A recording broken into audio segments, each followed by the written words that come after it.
Assalamualaikum warahmatullahi wabarakatuh. Di sini saya akan menjelaskan multikultural yang terjadi di film Ceng Ceng Pok. Ada seorang sutradara film dari Indonesia yang telah menghasilkan sebuah film pendek yang memiliki sisi moral dan etikanya. Beliau adalah B.W. Purbanegara. Dalam filmnya yang berjudul Ceng Ceng Pok merupakan film pendek dengan durasi 18 menit. Film tersebut bercerita tentang masalah multikultural dalam hidup. Hal tersebut terlihat saat ada beberapa adegan film di mana ada orang tua yang tidak setuju anaknya bergaul dengan orang Tiongkok. Di film tersebut sangat jelas memperlihatkan banyak orang yang memiliki suku dan agama yang berbeda, namun tidak menjadikan mereka tidak bersatu. Aktor dan aktris dalam film tersebut menunjukkan hubungan yang baik meskipun saling berbeda satu sama lain. Adapun pemeran utama dalam film tersebut adalah Markus, Tiara, Thohir, dan Han. Dalam film tersebut, Markus, Tiara, Thohir, dan Han adalah sahabat dekat meskipun mereka memiliki suku dan agama yang berbeda.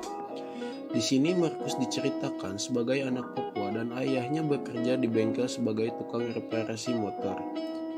Tiara merupakan anak yang berasal dari perkotaan.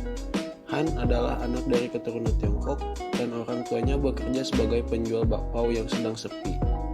Menjelang ujian sekolah, Han dipanggil guru dan diberitahu agar ia dapat ikut ujian ia harus melunasi uang sekolah. Tetapi orang tua Han tidak memiliki uang.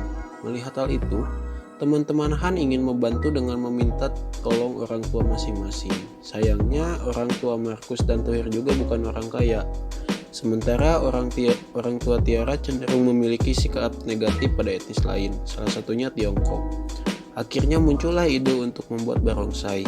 Keempat orang ini akhirnya membuat barongsai dari barang-barang yang mereka jumpai, misalnya kurungan ayam, cat bekas, kain, dan lain sebagainya. Petunjuk barongsai dilakukan di dekat tempat Ibu Han jualan bakpao.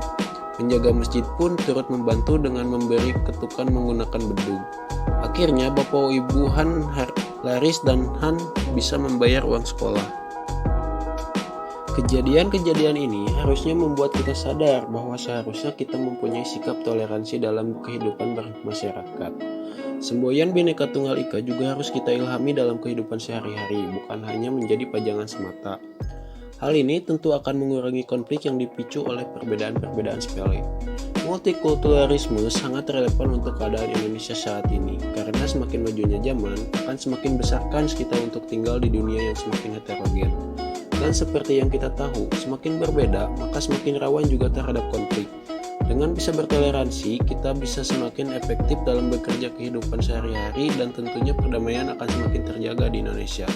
Satu langkah kecil dimulai dari diri kita sendiri. Sekian yang saya bisa sampaikan. Wassalamualaikum warahmatullahi wabarakatuh.